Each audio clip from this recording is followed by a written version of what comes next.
tell you? Yeah, I mean, tough game.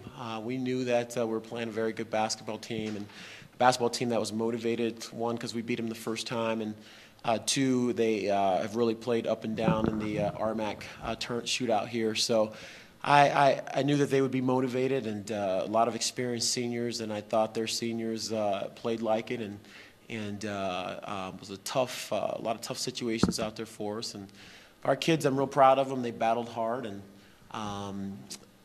same regard too, I think there's some things that we can definitely learn from this experience, but I couldn't be prouder of how they played tonight. I talked to you a couple weeks ago on the radio show. You talked about at one point in the season you guys are 6-10 in the league, and kind of unsure, what direction it's going. All of a sudden, you were able to get it on track and got hot at the end of the year. I mean, tonight, you're right there with one of the top 10 teams in the nation. Yeah. The one thing with this group is they're a confident bunch. I mean, we played a Pueblo team that on the road, and we actually started out. I scheduled a lot of non-conference games on the road because we started RMAC play on the road, and I knew that was going to be important at some point. And down the stretch, we had some key games at Nebraska Kearney and Shattern.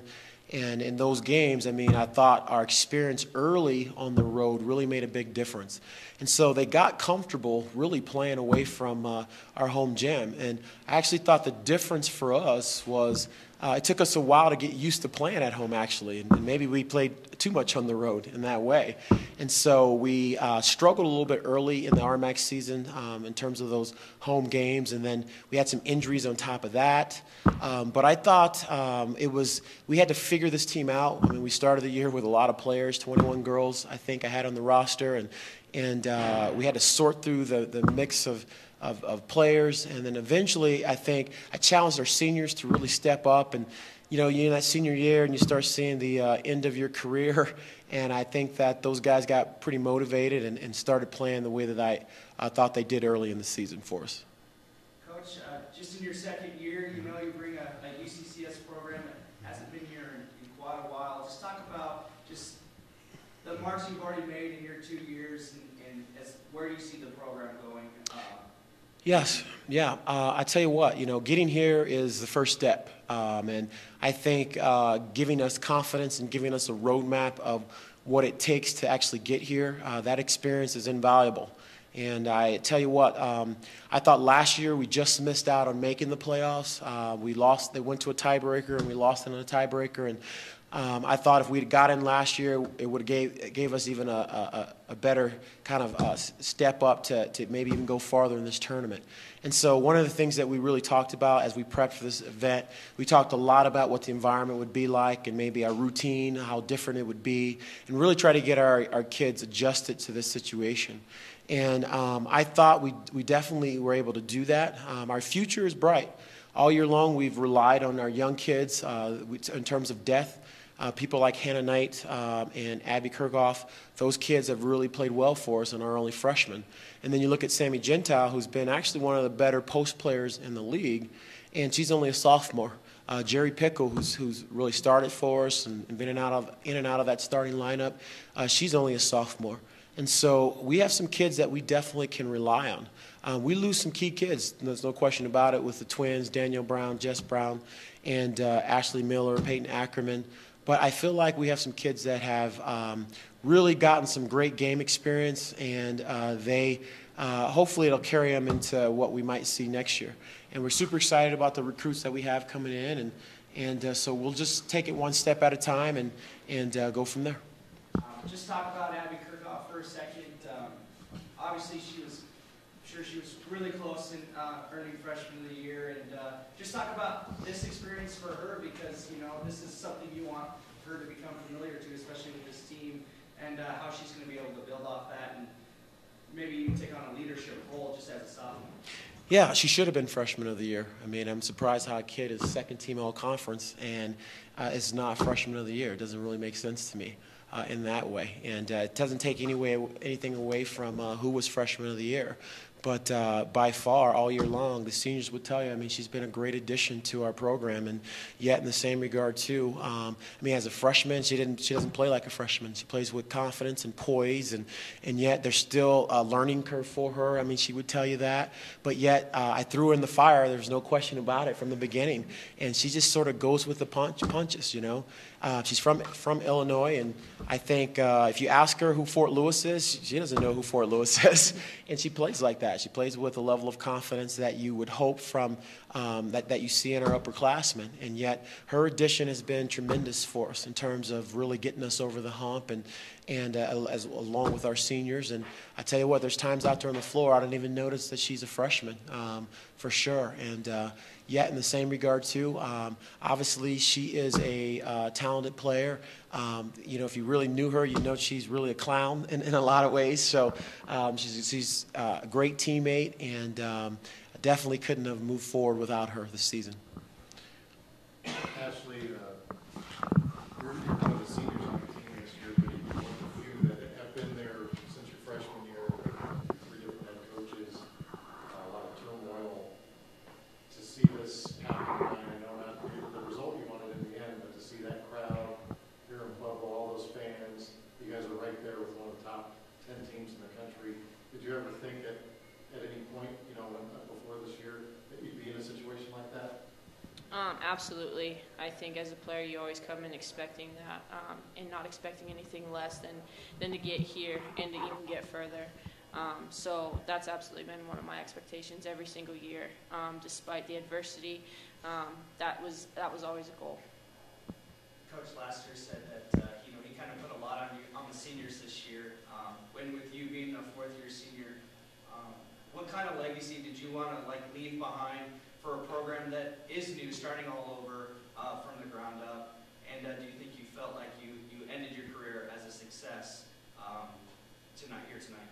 Yeah, I would definitely say that this season was successful. By far the best season we've had as a program here. So as far as, you know, leaving a legacy, I would definitely say, you know, we wanted to leave that, you know, standard of hard work and work ethic and smartness out on the floor. So I definitely think we've accomplished that. Yeah, but you got to feel pretty good about, you know, Coach was just saying what a great season you've had, and just a freshman. So this is just the start of things. So perhaps, you know, what does the future hold for you? I mean, definitely we're going to get back here next year, and I'm just looking forward to it, really. What does a game like this kind of do to you, know that you're one possession away for potentially taking to overtime, even winning? What is that going to do to you in the offseason and next season as far as your preparation for your sophomore year? I mean, we're in it the whole game, and as it comes down to it, doesn't come down to the last second shot. We missed a 3-pointer earlier in the game that could have changed the end or the outcome, but I mean, we just got to keep pushing it. Coach Laster, through these press conferences we've been doing for the last 7 years, and sometimes you kind of see a team that hasn't been here before, and you can kind of look back on it as this was kind of a turning point, or you know, important part of that building block. Is that kind of how you see this tournament this season for you? Is when you look back, this is going to be the first step? Yeah, I do. I mean, I came in September, my first experience, and yet it didn't take me very long to realize, identify 2 players in the program, Ashley Miller and Peyton Ackerman. And Peyton didn't play tonight, but her contributions have been there all year long for us in ways that you guys probably don't really understand. And yet, I identified those guys early, and for me, it was really trying to get them on board to what we're going to do, and they've been a great example of what this program has gone through. I mean, Peyton's made sacrifices in terms of playing time in some ways and allowing our younger kids to step in some roles, but at the same time also making big shots at different times throughout the season for us. Ashley, her play down the stretch, I remember I called her in my office, and she'd probably remember this, and I said, And her and I mean, even today, we're on the bench, we're going back and forth, but I have the utmost respect for her. And for me, it's about what I really know what she's capable of doing out on the floor. I've seen her do things in practice when she's mad. That has been incredible, and if I have to make her mad at me, then I'll do that to get her to play in that situation. And she plays with emotion. I get that in some situations. I mean, she's an emotional player and in that way.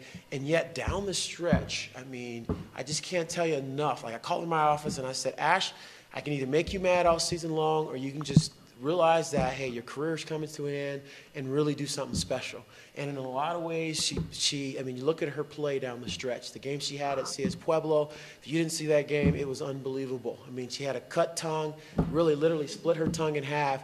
And if you would have saw her ankle, she sprained her ankle at Colorado Mines, and it was a fat, big old ankle. And 2 days later, she's actually playing on that ankle, and to play the way that she did down at Pueblo is amazing. It's really, absolutely amazing.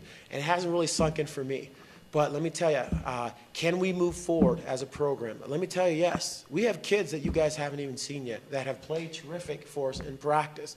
And maybe they haven't got the minutes because we have a lot of bodies that we can play in there.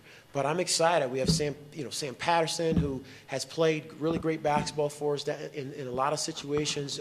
Jessica Keenantz, who has not even gotten into some games, but super athletic, talented kid. This program is in great shape. But I tell you what, getting to the tournament, what it does for us at UCCS, I mean, we have a standard and we want to win at UCCS. There's no question about it. And these guys were confident. I mean, we knew we were playing a tough team, but there wasn't one doubt in our minds that we can beat Fort Lewis. We did it once, and yet in the same regard too, I mean, sometimes, we were not, we lost the game, but they didn't beat us, if you know what I mean by that. So that's our model. We've talked about that a lot. And so I tell you what, we have some talented players coming in that have gained some valuable experience. And these seniors gave them a path of what you need to do in order to get there. And this is not a fluke. This is not the last time you're going to see UCCS. I mean, you're going to see, we're playing with a lot of young players in key roles. And you're going to see us back here again. There's no question about it.